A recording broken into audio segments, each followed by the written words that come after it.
Hello and welcome to this week's The Act. This is where we put an act together for you with these 4 dice. 3 dice now.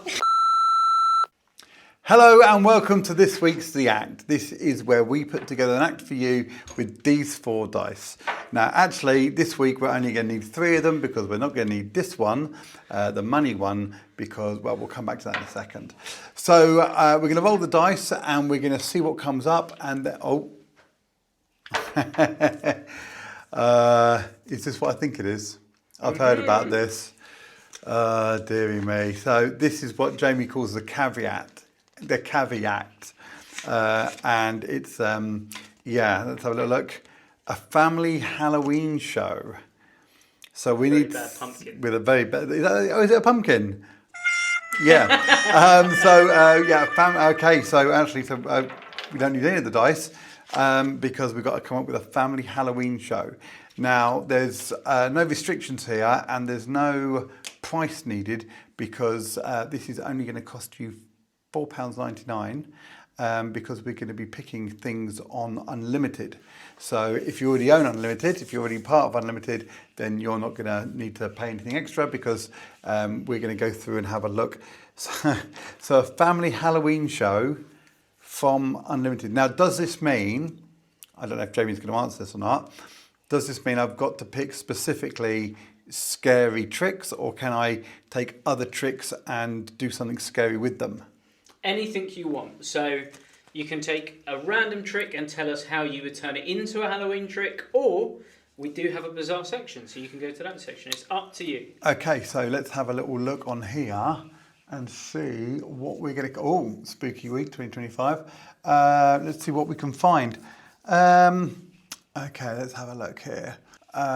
Okay, so it's not a scary trick, but you could do Sweet Fate by Paul Stockman. Now, this is a number of sweets in a jar trick, and you have 3 spectators up on stage, and they work out how many sweets there are inside the jar. Now, you could do this if there are children in the audience, for instance. 3 children come up on stage and you say, oh, you've been trick-or-treating and you've got to try and guess how many sweets you've got in your bag. And then you predict the one that gets chosen, etc. So that's something you could do. And it's not scary, but it does have that Halloween thing to it, which is quite nice. What have we got? The knotted handkerchiefs. You could say they're decorations. You're picking up decorations, blah, blah, blah. For me, that would be a little bit too much of a stretch, I think. Bizarre magic. Let's have a look in bizarre magic. Now, okay, so we've got haunted key and we've got locked and we've got another haunted key coming on soon in the coming soon section. I know about that. Haunted key is great and you could easily incorporate that into any act. So we'll leave that for a moment. I think to start off with, actually the first one, I'm going to come back to this section because I know that if we come out of it, just as a thought, if we come down, I know this is here, where is it? Here we go, to the hypnosis section.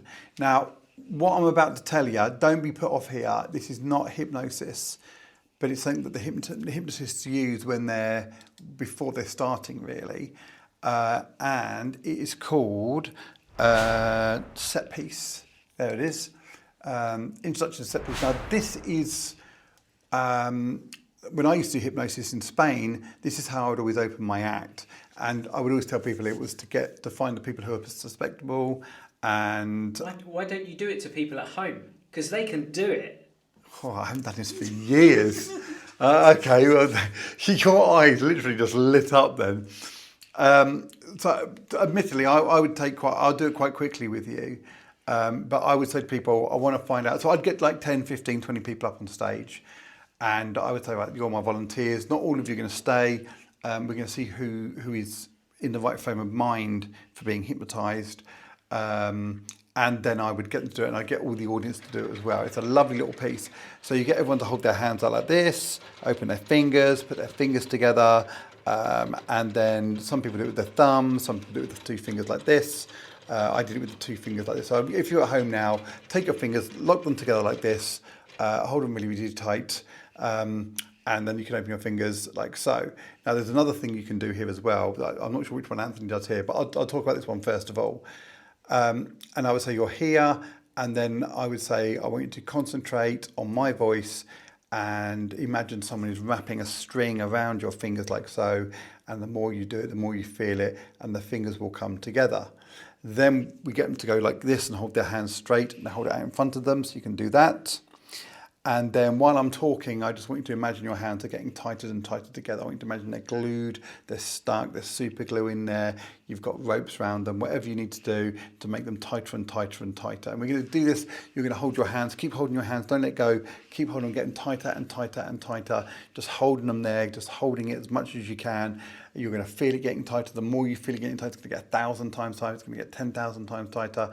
And then I'm going to let go, but keep your hands tied together, keep them tight together. You're going to wrap it round, we're going to wrap it round, we're going to put glue on top of it, we're going to rub it all in, you're going to feel it getting tighter and tighter and tighter. And then after a few minutes of holding on like this, I want you to just try and open your hands. And 90% of the audience would not be able to unlock their hands would be locked together. And they wouldn't be able to hold it like so. At that point, I could then walk down to a couple of people. You could spot them when you're on stage. You can spot them, and I'd walk up and just go to sleep, and they'd go straight under. And then others I would induct. But this is a great one to do with the whole audience, and it's a bit like the whole spinning hypnotic wheel thing, where your head starts getting bigger and smaller. The whole audience can do it together. And then at the end, you can let go with your hands, and they can't let go with their hands, and their hands are locked together. And then you'd go up and snap your fingers, and people's hands will come apart. And yeah, it's a lovely little piece, and it would really set you up at the beginning of your act. You can really set it up as being something genuine and something that's not based around, any props or anything. You're doing it to them, and it's a thing that they'll remember. They'll watch it and go, oh my God, that's just happened to me. I could not get my hands apart. So that, I think, would be my opener. And that would give you, I think, a strong base to start. So now let's have a look at the next part, which is the first proper effect, I suppose. Now, I did see when I was looking here it is, to Lovecraft. Now, this is a lovely routine by Jorge Garcia. Now, Jorge Garcia has got some great ideas. He's very, very clever, a very novel approach to things. And this is a version of the Pegasus page. So again, you're not hitting them too hard, too fast. You're not going to make them jump or scared, but it is going to have an impact with them. So Pegasus page, if you don't know it, is where you have a page selected in a book, they read it, they hold the book, and then when they open the book, the page is torn out and is missing, and you've either got the page somewhere else, or sometimes people have it burnt to ash or etc. with just one little bit of the page left to prove it was the page. But this is a nice one that would, again, a nice introduction to the show. So you've done something with everybody with the hands. Now they can relax, and you hit them with to Lovecraft, which would be a nice little opening effect after the opener. With a Halloween book? And with a Halloween book. So, or not necessarily a Halloween book. I think if you went to W. Smith, or you went online and you got a book on, you could incorporate anything really. So you could do Jack the Ripper. You could say, throughout the whole show we're going to be themed on a murderer, and then whichever murderer you say, like Ed Gein is really big at the moment with the Monster series. So you could get a book on him. And you could base it around whoever you wanted to. For me, I think I'd pick Jack the Ripper. What? Family show. Yeah, it is a family show. But I mean, so if you did a family show and you talked about Jack, okay, yeah, maybe not. I wasn't thinking that. I didn't see that. I think Jack the Ripper, maybe, but not. Not Ed Gein. Yeah. Right, kids, who's seen Leatherface? No. Have you seen Silence of the Lambs? No. Oh, you should definitely watch it. Okay, so you could say, there's I don't know. Okay, so then you could base it around a haunted house. So you could get a book, a story about anything really. But I'm sure you could find a book with the title Haunted House or anything you wanted to, and you could base it around that. Yeah, we're going to go on an adventure tonight, ladies and gentlemen. We're going to take you, and the first stop we're going to is, it's all based around this haunted house. In fact, I've got this book, I got it from this book, I've had it for years. It's called The Haunted House, and then you go from there. So yeah, that would work really, really well. If they listen to our Halloween special of the podcast, that guest, who I'm not going to say, their book position would be very good for what you just said. Oh. But people need to wait till Halloween to find out what that is. So check out the interview, the Halloween interview. That'd be, yes. I don't know who that is. You can tell me afterwards. Again, so you got Sweet Fate, which I think is a nice little routine. Symbolic connection. Ooh. I mean, you as a doctor is pretty scary, in fairness. Yeah, just have that as your show poster. Let's have a look. Oh, there's 2 Lovecraft again, so it's in Stage Magic as well. From Beyond the Grave is a good routine. I think that would be. So this is like it's like a past life regression. With the spectator, you get them to go back. Marc's brilliant in this, by Marc Spelmann, and he takes them. They go back into a previous life, and then everything that the spectator says is preordained. This would be really, really good. I mean, this when you watch it, it seems quite heavy and quite. Oh, but you could make it as light as you want. You could, they're making all the decisions, so you can just base it around that. Maybe they're like a Disney villain or something like that. Yeah, you don't have to go that far with it. I mean, if you could do, yeah. It's a little bit out of the realms of family, really, but I think it does have a place. It depends on the family. If you're doing it for the Adams, in there anyway. If you're doing it for the Adams family, it doesn't matter, does it? But yeah, you could do something. There's definitely something. Look, when you're putting together an act like this yourself, the one thing you've got to realise is that this is about you, not about the trick. So you could do From Beyond the Grave, which is quite a heavy routine. If it was me doing this, I would have a few jokes lined up in there. It would be very light and breezy. It'd be very easygoing. It wouldn't be you've gone back to a previous life and now we're going to find out how you were murdered. But it could be, you can make it as free flowing as you want it to be. Put some jokes and humour in there. I'm not one for scary shows, so I would want to make it as entertaining as I could do. So you've got to have some license here to make it as fun as you can. So yeah, I would say From Beyond the Grave is a definite contender for me. I really like that. And there we go, Blank Night by John Archer. Now this opens up a whole scope of ideas for you because this is basically just a bank night routine, but it's called Blank Night. And for me, this would be like a living or dead routine, So again, you can have a lot of fun with this, bringing out cards with people's names on it, and they make the choices. And at the end, you found the ones who are living, you found the ones who are dead.